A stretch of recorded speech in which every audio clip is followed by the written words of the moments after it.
continue to ask you to make sure you do social distancing. So if it's not in your family bubble, keep a bit of a break between.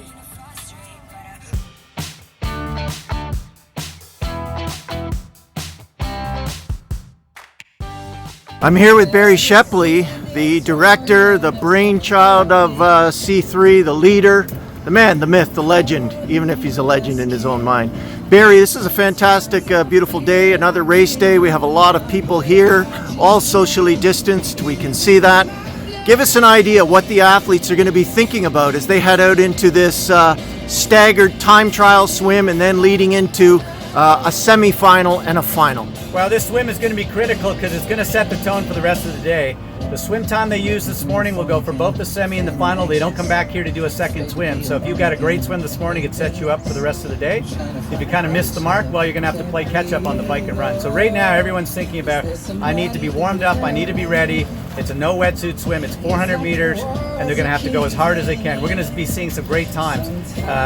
Jacob Stenovic is a world-class young swimmer. That 14-year-old's gone well under 2 minutes for 200. So we expect him to probably have the fastest time of the day, but everyone's trying to get that fast swim time because that's going to set up their bike and run when they get to the transition zone. What do you think the athletes are managing here? Many have not competed in a long time, and all of a sudden they have a chance to feel those butterflies again. What's your tips? We're happy. My old buddy Simon Whitfield says the greatest title. I'm not afraid of butterflies. I just want to manage them, keep them in formation. So great athletes love that arousal. They've needed that. It's been a long time. A workout on your own in the backyard pool doesn't really do it. Today, you've got 40 of the best athletes in the province. You haven't raced for 3 to 8 months in some cases. So these guys are going to have that nervous arousal, but that's a good thing. You're probably going to pull a little bit more out of yourself, but just keep the butterflies in formation, as Simon says. Good. Have a great race day. Athlete, she's been one of the top Ontario juniors for a few years now. Well, Ava, how does it feel to be at a social distance race this morning? Honestly, it feels really good to actually be out racing, just because we haven't had a summer of like no racing and not traveling or doing anything. So like that's super exciting, and I'm like super happy that we actually get to do an event, even though it's not like how we'd actually do a triathlon. And the 25 years of history I'm excited, helping athletes like Simon Whitfield, Andrew York, Kyle Jones, Lionel Sanders, and many others. Good for you. Well, you've got this race coming up. You're excited. Now it's time to tell us what is your strategy going to be, because you've got a semi-final and a final. How are you going to manage your tactics? Race time now, 8 minutes to go. 8 minutes with just about the fastest swim time possible. When we're about 3 minutes off, we're going to ask Jacob and Tristan and those who are in that first wave of athletes to make sure that they're here and ready to go.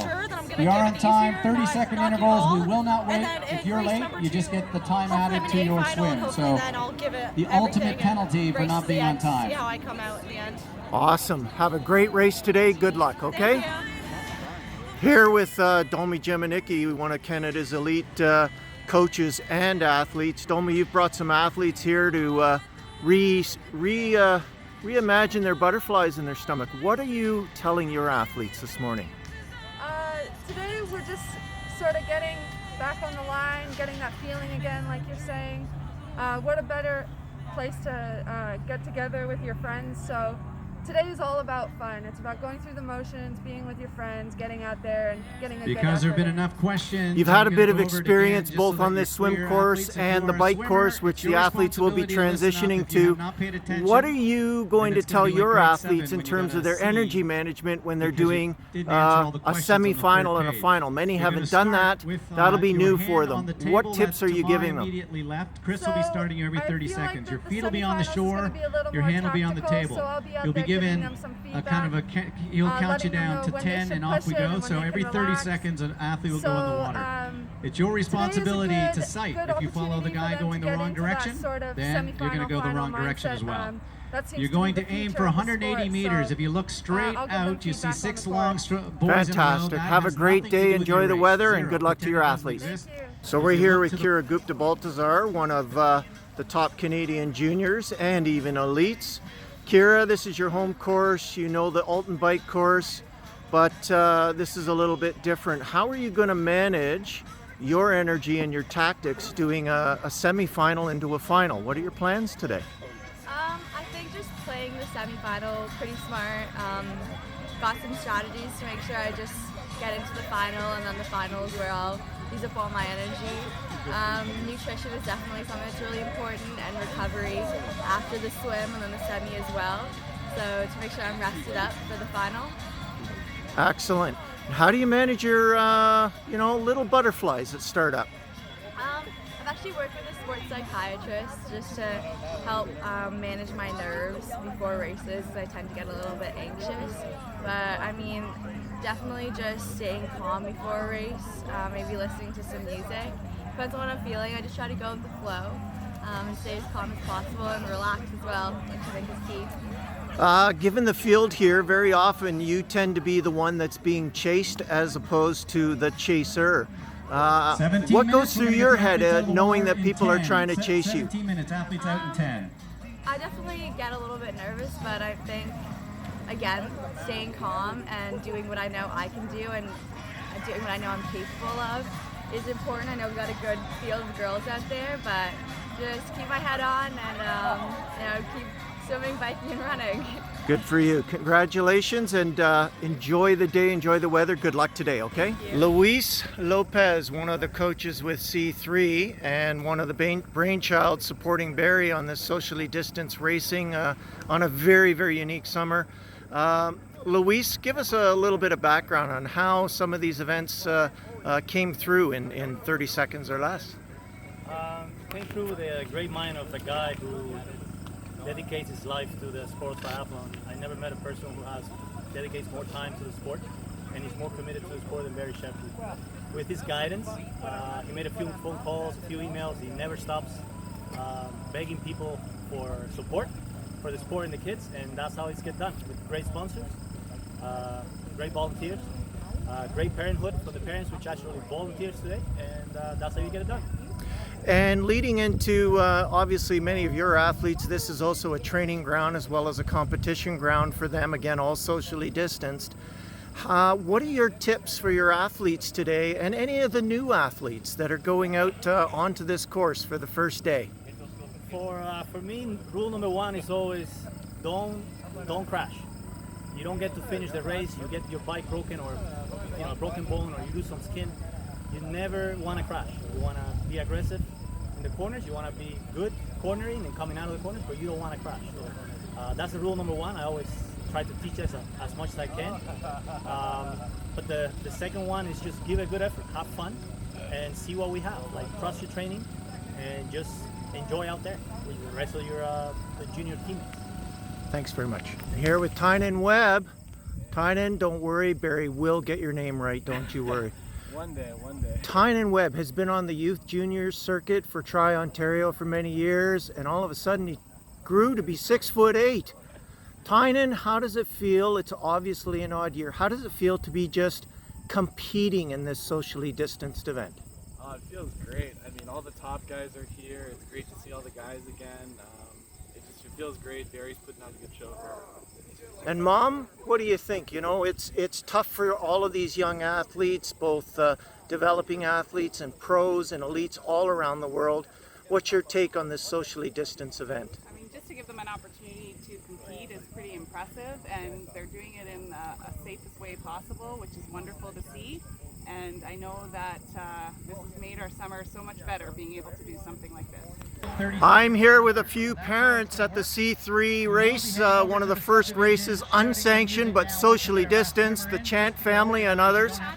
Parents, one at a time, tell me, what do you think so far of seeing your kids race for the first time during socially distanced for the first time? Oh, it's been fantastic, giving them something to actually use all their training for. So they're very excited to have this opportunity to race. And to the Chant family, what's the impact on Jacob here? I think it's just nice for them to get out and be able to have a fun race in the long summer. Boys and girls can warm up on the course, but only the women can use the bike. Very good.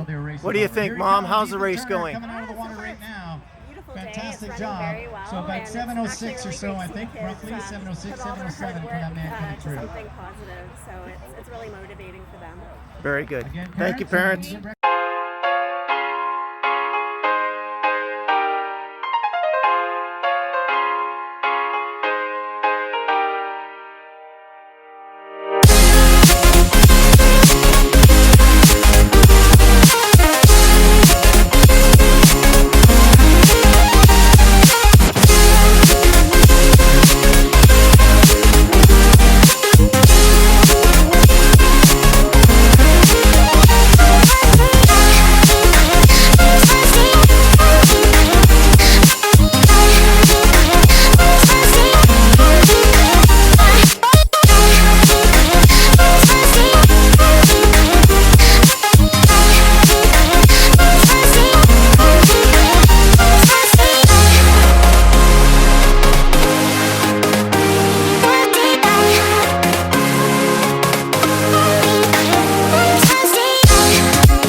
Invincible.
ganja smoking, we got rum in me.